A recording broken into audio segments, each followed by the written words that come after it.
Hey, what is up guys? This is Anthony, aka BatBomb82, and today I'll be doing a review of the DC Collectibles Constantine from the Arrow television series. Now, taking a look at the front, we can see that the figure is showcased in your standard DC Collectibles window box packaging. Turning the box around, we can see Constantine along with the other figures from this lineup. So with the box out of the way, let's crack this figure open and see what we have inside. And here is Constantine out of the box. And man, this is an okay figure. I think for the most part he does have a decent sculpt and really good paint apps, but he lacks in a lot of areas like articulation and accessories. Much like other figures from this lineup, he only comes with interchangeable hands. To me, that's completely ridiculous. So with this figure finally in hand, let's take a closer look at John Constantine. Alright guys, now let's take a closer look at John Constantine. Now this is a decent figure, I guess you can say. It's by no means a great figure, but it is what it is. It has its cool things about it. Something about this figure, I don't know why. It just kind of makes me think Dick Tracy. I don't know if it's the color of the coat, you know, but with the black slacks and whatnot, and it's that yellowish type of beige jacket. All he really needs is a yellow fedora, the same thing, and you got kind of like a Dick Tracy thing going. But I think that's just me. But let's take a closer look. The head sculpt is decent. I think it looks okay. I think it looks enough like the actor itself. I feel like my camera's not focusing. Is my camera not focusing? I think there it goes, something like that. That looks okay. So it looks really good. I think his facial expression looks a little weird. I'm not sure what it is. Maybe it's the eyebrows. It just doesn't. I don't know what it is. It looks a little odd. It by no means looks bad, but it does look a little weird in my opinion. The paint is very well done. It does have a 5 o'clock shadow there. The paint on the lips looks very nice. The sculpting and the painting of the hair looks really good. Nice dark wash in there. Looks very cool. The sculpting of the coat looks very nice too. All the nice wrinkles and folds look very cool. And he's got a standard, pretty much suited body with that really thin red tie hanging from a white shirt. And the belt and the slacks all look very nice. I love how they sculpted like the creasing of the slacks in there. It looks very cool. Very, very nice. Then you got a nice metallic, or not metallic, excuse me, glossy black for the shoes themselves, so those make it stand out very, very nice. Like I said, he's a decent looking figure for the most part.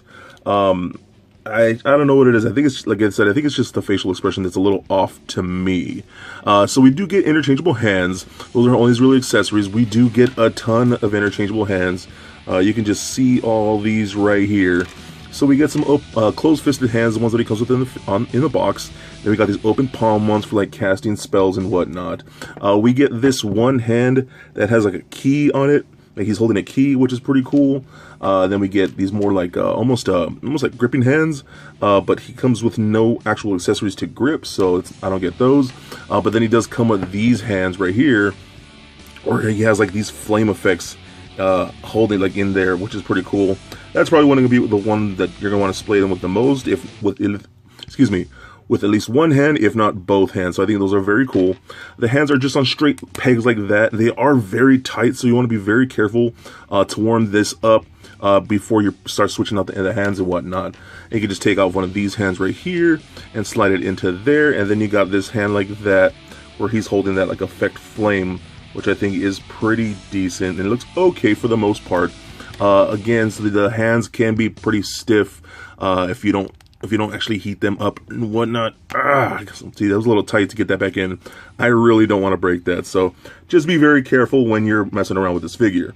So let's take a look at articulation. The head is on a ball joint, does roll around just like so, left and right, up and down, pivot side to side. Arms do a full 360, out about that much. Single bend at the elbow, rotation at the elbow, rotation at the wrist, as well as a hinge at the wrist. We get a waist swivel, just like so, allows you to rotate just a little bit. It is very, very tight. Hip joints that kick forward about that much. We get those like type of T joints like from Mattel that can do the splits about that far. No thigh rotation. We get no, maybe a little bit from the ball socket in the hip. We get a single bend at the knee. That works very good. ankle joints that could barely move, barely point the toe up and down, rotate a little bit, and not really in any ankle rocker. So overall, it's a decent figure. I'll by no means say it's a terrible figure, but I think if you're a fan of John Constantine and this character and the TV version of his character, I think you'll like it. I think it looks enough like the actor. It does have a great sculpt and paint for the most part. I wish we came with more magic effects, but overall, I think it's a must-get.